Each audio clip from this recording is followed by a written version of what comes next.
Swayam Prabha. Digital India. Educated India.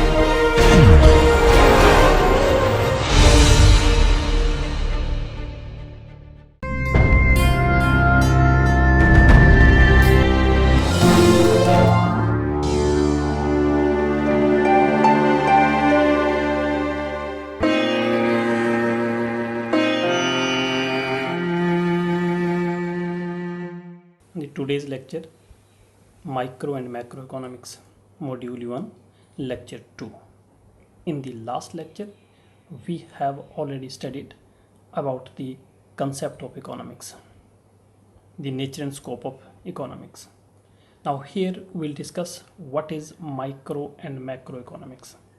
Economics, is that branch of knowledge in which those activities of men are studied which they are undertake to acquire scarce means, that is wealth, to satisfy their unlimited wants.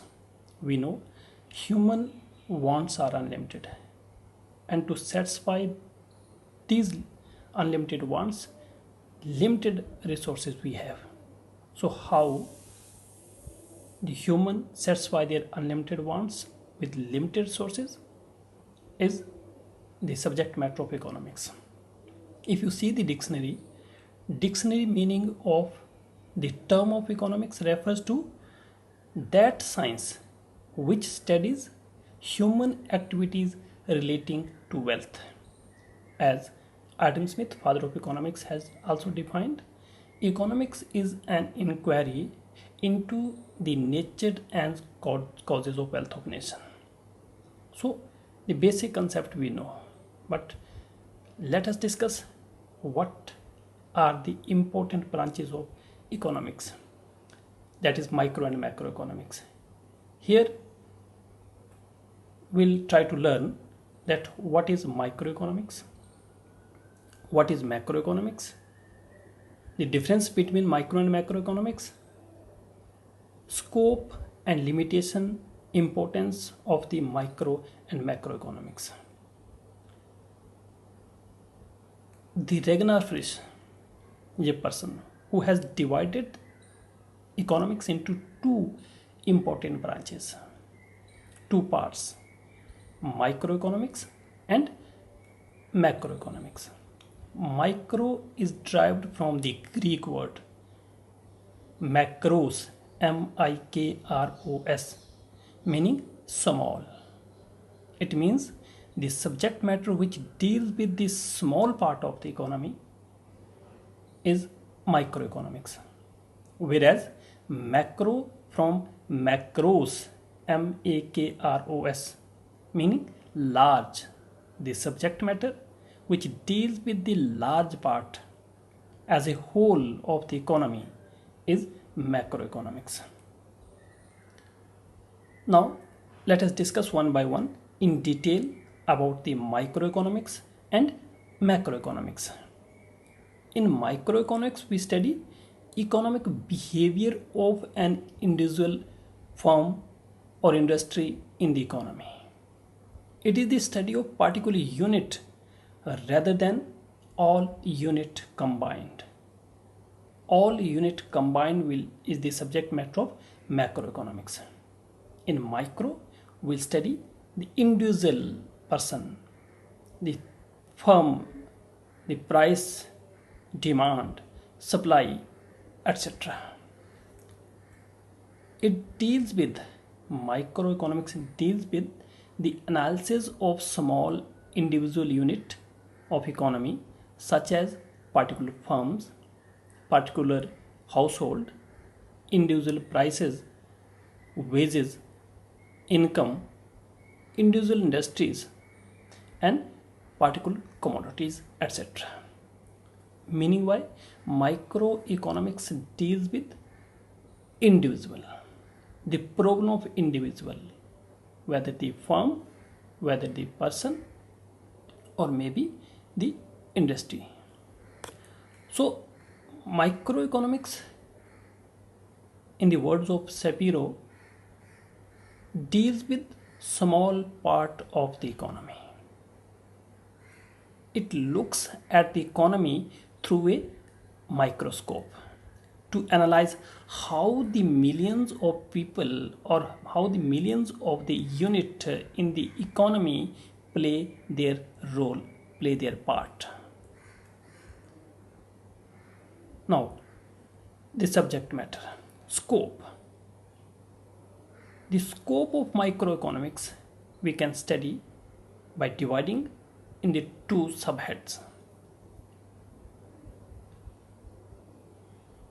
For example, not two, there are 5-6 subheads. We'll discuss one by one in detail. For example, first is the theory of demand. It refers to the consumer's maximum satisfaction. It studies how the demand for a commodity is determined and what is law of demand. Theory of demand refers to the demand of the consumer and his maximum satisfaction. It studies how consumers distribute his income on the purchases of different goods at different prices so as to get maximum satisfaction. Second, theory of production. It refers to the production function and the law of governing production of goods. Production is transformation of input into output. Production function is the technical relationship between input and output. When the raw material convert into finished good, we can say this is the production. We'll discuss in detail this concept in the coming chapter, which is about the theory of production, where we'll also discuss the laws governing the production of goods. There are two laws: one, law of variable proportion, and second one, law of return to scale. Third, the theory of price determination. Along with demand and supply, microeconomics also explain that how the price of different goods and services are determined different market conditions, such as perfect competition, monopolistic competition, etc. Perfect competition we mean when there are homogeneous products, when the firm in a market, in industry can enter and can exit. There is no restriction, large number of firm buyers and sellers. Monopoly means there is no close substitute available, only single seller, and the seller is itself industry. He is price maker. Monopolistic competition, the close substitutes of the commodities are available, and the commodities can be differentiated on the basis of their colors, their packaging, their brand, etc. We'll discuss in detail in the chapter of the market structure. Next, theory of factor pricing deals with the determination of prices of 4 factors of production, namely land, labor, capital, and entrepreneurs. Land, we pay rent. For the use of labor, we pay wages. And for capital, interest, and enterprise, profit. How the price of each factor of production is determined is a problem that deals with distribution of income, and so is studied under microeconomics. Next, welfare economics. Microeconomics also deals with the welfare of the consumers as well as the producers. optimum allocation of the resources next. In microeconomics, we also discuss that how efficiently resources are distributed among the consumers and producers. Now, let us discuss what is the importance of this subject. Why microeconomics is important. Microeconomics explain the functions of the economy. It tells us whether factory productions are efficiently functioning or not.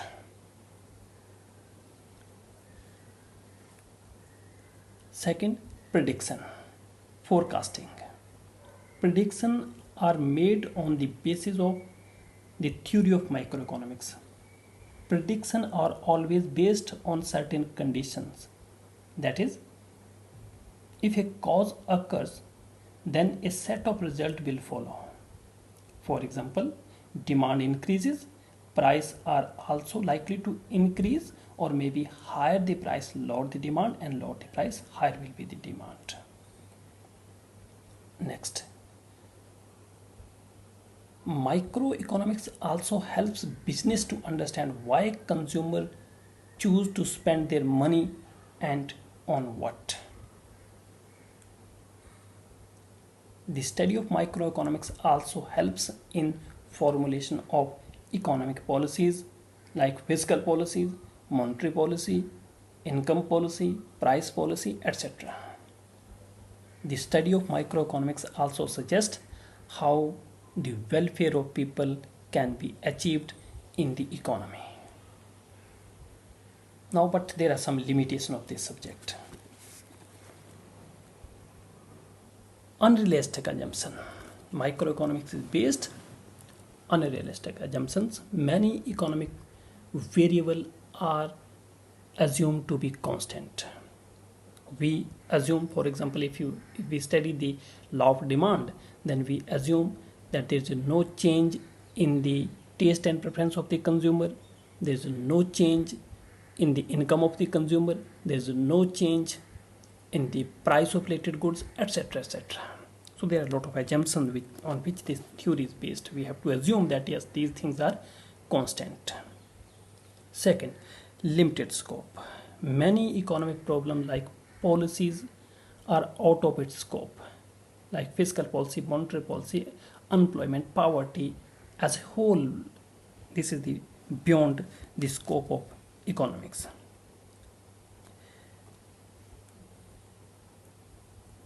Microeconomics is basically concentrating on the small business and how they are affected by the economy. A wrong conclusion, because we assume something and then we predict on the basis of lot of things. So the use of the conclusions of the equilibrium of small units or partial equilibrium in case of the economy as a whole provided sometimes wrong conclusions. Now, next important part, what is macroeconomics? Macroeconomics study the concept of aggregate, or it study the aggregate behavior of the entire economy. For example, aggregate consumption, aggregate employment, general price level, national income, etc.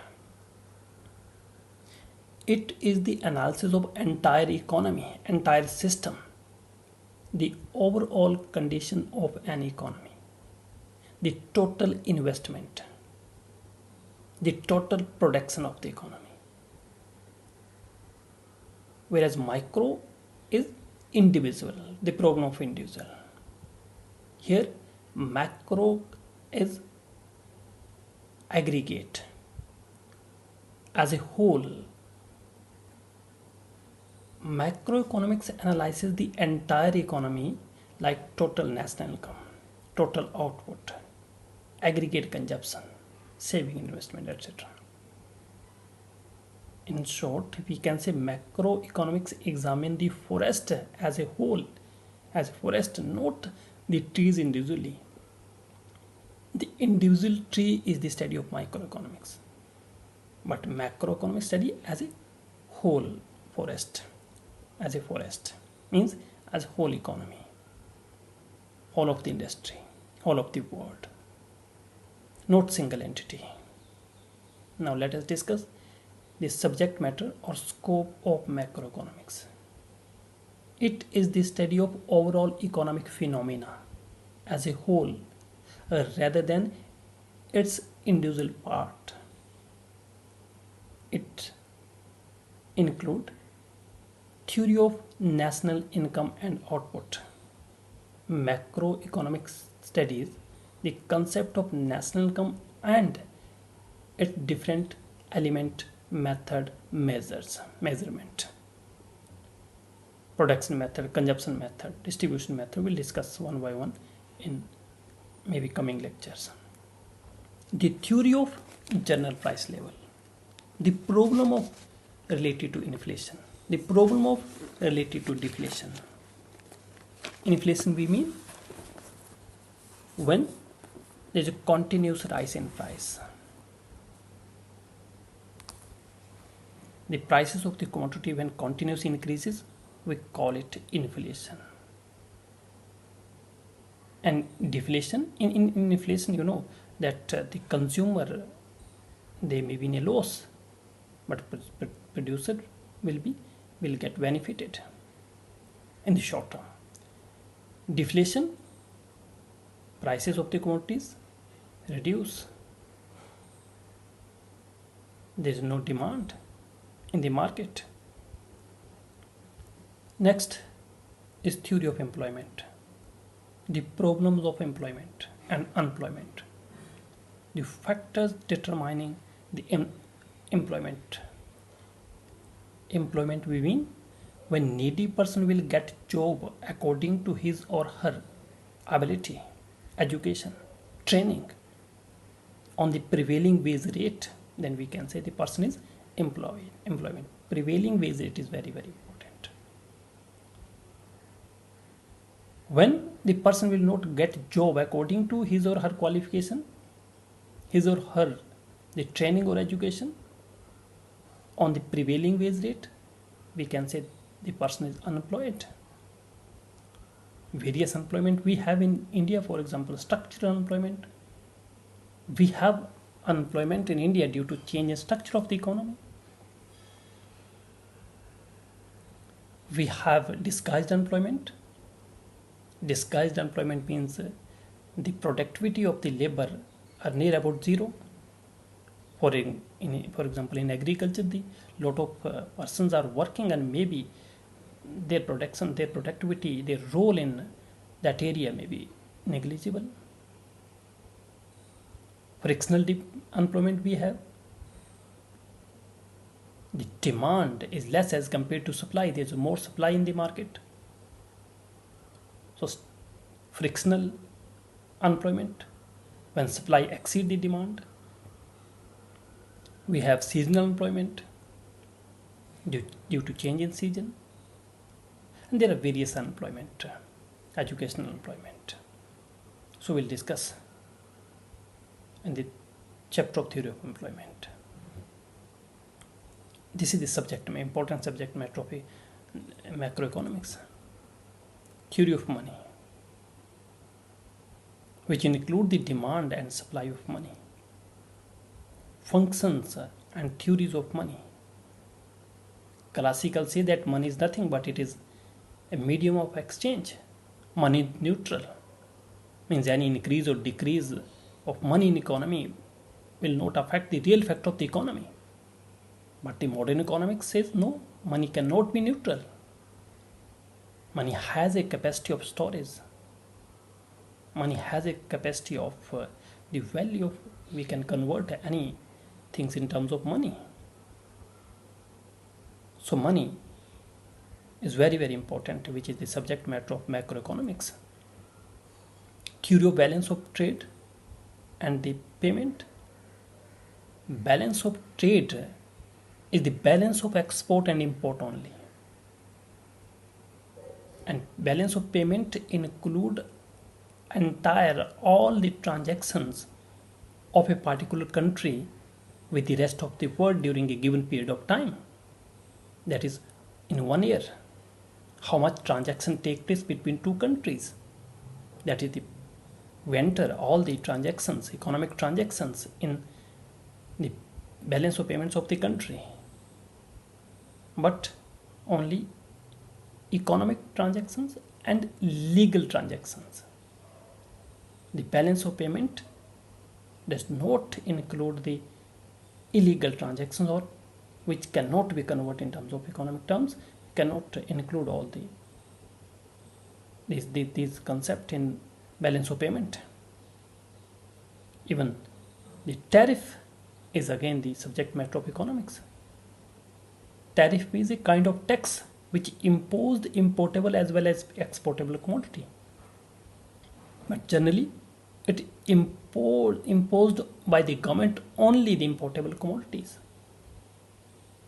It is one of the important quantitative restrictions on international trade. It protects the domestic industry from the foreign competition. So tariff is again a very, very important concept, which is the subject matter of macroeconomics.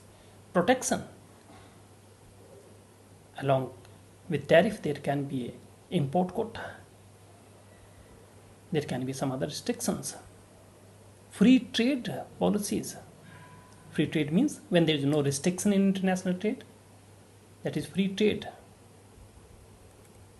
So there can be a theory of saving investment, wide concept scope of this subject matter of this macroeconomics. Theory of employment and economic growth. Economic growth is very, very important subject matter of economics. Macroeconomics. Fiscal and monetary policy are also the subject matter of the macroeconomics.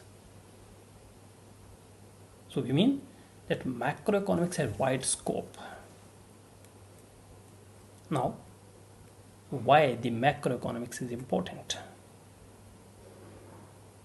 Macroeconomics is important for many areas of the society. For example, it describes how the economy as a whole functions and how the level of national income and national employment is determined on the basis of aggregate demand and aggregate supply. Macroeconomics deals with aggregate demand, aggregate supply, not the individual demand or individual supply. It also helps in the study of national income of a country during a given period of time. Importance of macroeconomics we can explain with the help of some more these points. For example, the macroeconomics also helps to achieve the goal of economic growth, a higher GDP level and higher level of employment. The theory of macroeconomics also helps in the formulation of economic planning, economic policies. Means economic planning and economic policies are the subject matter of macroeconomics. It also suggests that how to control over trade cycle in the economy, fluctuation in the economy, how the government can control over the inflation and deflation in the economy. So there are various concepts which aggregate concepts which can be studied under the macroeconomics. But again, there is some limitations of the macroeconomics. For example, it ignores the contribution of individual units.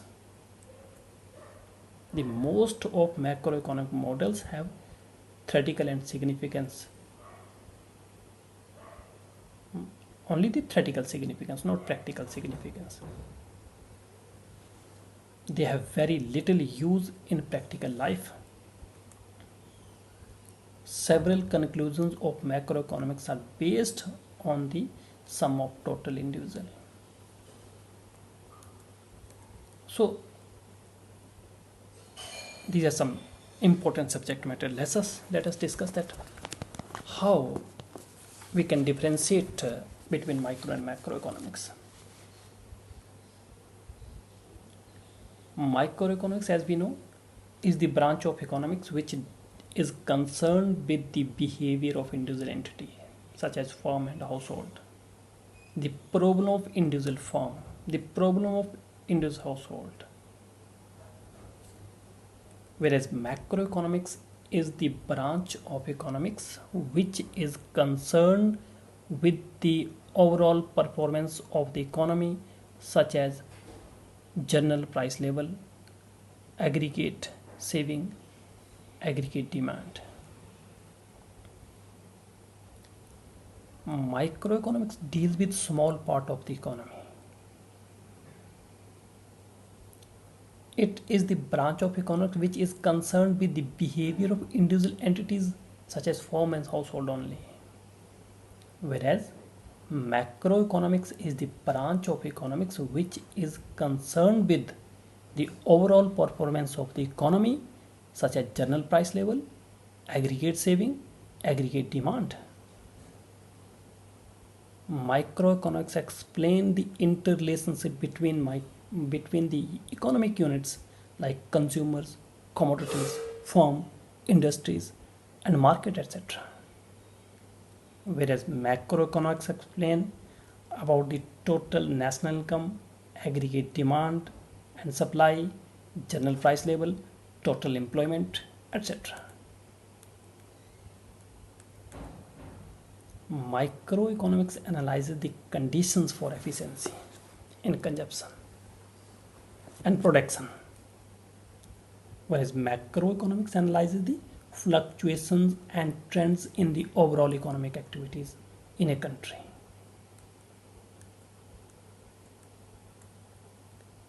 Or in the world.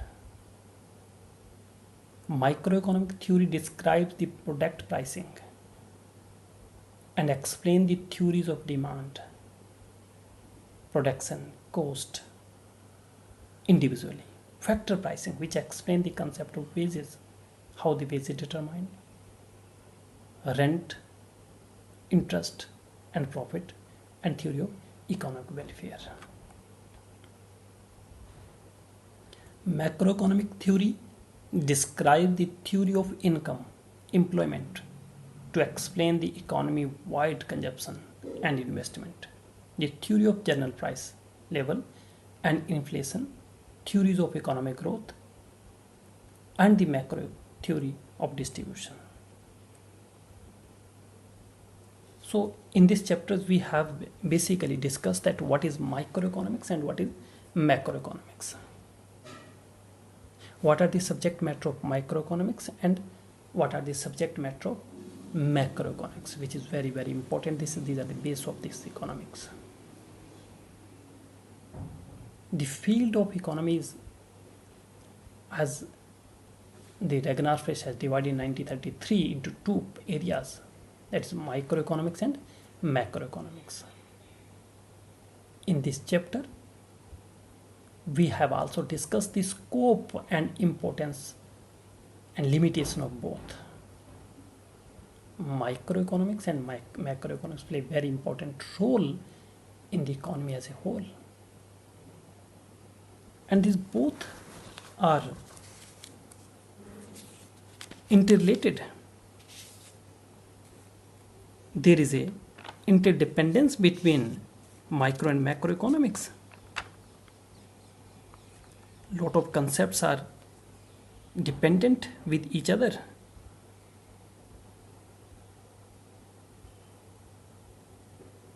Thank you very much.